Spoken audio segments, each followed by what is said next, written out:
خرج ہوں. آپ اس وقت آپ جو بھی سن رہے ہیں یہ سارے ایموشنز آپ کے دل میں اتر رہے ہیں, سننے کے ذریعے سے اترتے ہیں, لیکن اگر بچہ سمجھے ہی نہ تو دل میں اترے گا کیا, اگر اسے مفہوم کا پتہ ہی نہ ہو. دیکھیے دو طرح کے مومنین ہیں, ایک وہ ہیں جو رٹا لگواتے ہیں, ایک وہ ہیں جو مفہومی کام کرتے ہیں. رٹا لگوانا دنیا کا آسان ترین کام ہے. شیعوں نے شروع کیا لیکن وہ مجبوری تھی کہ جب ہمارے اوپر الزام لگا کہ شیعوں کو بد دعا ہے. کس کی بد دعا ہے؟ جن کا نام نبی دعاؤں میں نہیں لیتے, ان کی بد دعا ہے کہ شیعہ کبھی حافظ قرآن نہیں بن سکتے. تو ہم نے چیلنج ایکسپٹ کیا, اور پوری کائنات میں سب سے کم سن بچہ 4 سال کا بچہ محمد حسین طباطبائی, جس کو حافظ قرآن بنا کے دنیا کو دکھایا, اور آج تک اس چیلنج پہ پوری دنیا نہیں اتری.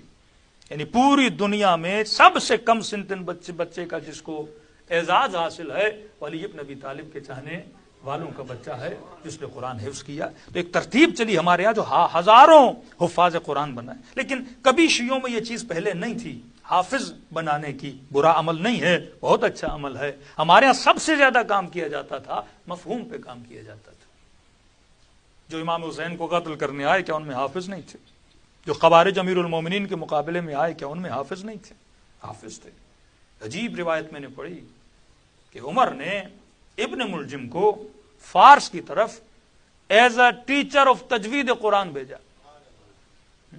ابن ملجم, اور خط لکھا اہل فارس کو کہ میں اپنا بہترین قرآن کی تجوید کا ٹیچر تمہاری طرف بھیج رہا ہوں.